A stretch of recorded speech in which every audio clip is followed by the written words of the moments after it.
Opera is what we think of as a fusion of all of the arts.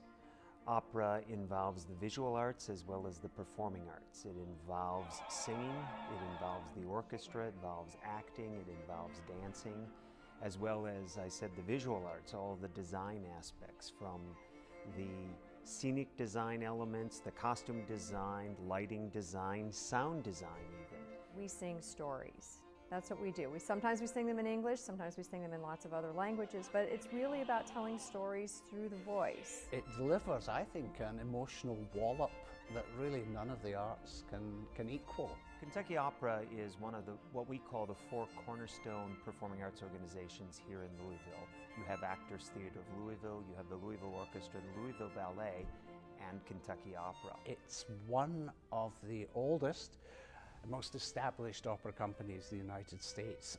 Moritz Baumhart, my predecessor and the founder of the company, was invited by the U of L to come to direct a production of The Marriage of Figaro in '49 as part of a newfangled opera department they were planning at the university. And that situation obtained for about 3 years until in 1952 the opera company was incorporated and was at the time the 12th opera company in America. There were only 11 others. Well, there are now at least 150 major professional companies. Kentucky Opera is the only professional producing opera company in the Commonwealth of Kentucky. And we've become kind of a boutique opera in a lot of ways, and that has a lot to do with being at the Brown Theater, this very beautiful jewel box of a theater that's much more like a European opera house in size, where you have about a 1,300 seat house, and allows you to connect more with your audiences.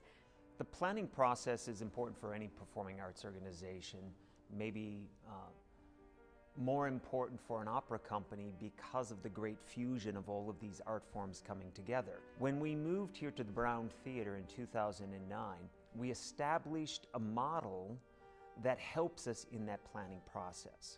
The model begins with a grand opening production in September. We want something to kick off the season with a big bang. So we're looking at an opera that is a very popular piece or something that has really grand opera aspects to it. Then the next two shows, we are looking at pieces that are, in a sense, traditional opera, but opera that hasn't been presented recently, or in some cases has not been presented at all.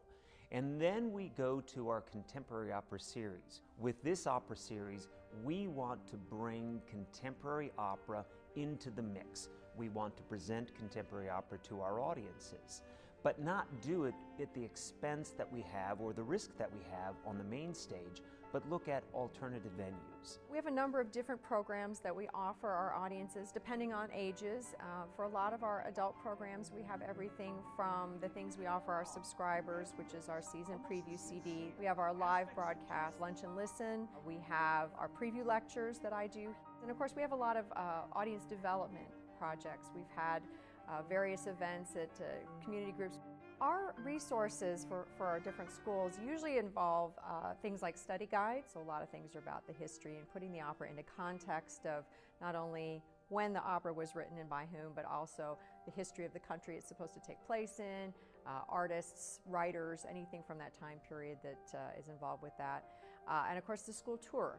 The reason I think you should go to the opera is for pure enjoyment. The intellectual, the physical, the emotional and spiritual energy needed to perform a great operatic role is stunning, and it's wonderful to watch people who can do it. It's an over 400-year-old art form, so we cover the gamut of musical styles and storylines. Not everybody's going to gravitate to all kinds of opera, but invariably there's going to be one of those that really gets you excited and it makes you feel something. I think the importance of an opera company in a state like Kentucky is that it's a kind of seal of approval. Thomas Jefferson says that culture is the signature at the foot of a society. So a society, its politics changes, its people die, but the culture, that can live on forever. Having a state company, especially in opera, is a way to show your community that you value the arts, you value storytelling. As an art form, what do we want to say to the world? What do we want to speak to the world about Kentucky, about Louisville? And to that, what do we as an opera company want to say? Are we only going to be a museum piece presenting the old works, or are we going to be a leader in the industry, speaking to the art form, speaking to the culture today, not as it existed 100 years or 200 years ago, but what is our culture saying today? And opera, in that sense, is as relevant as it ever has been.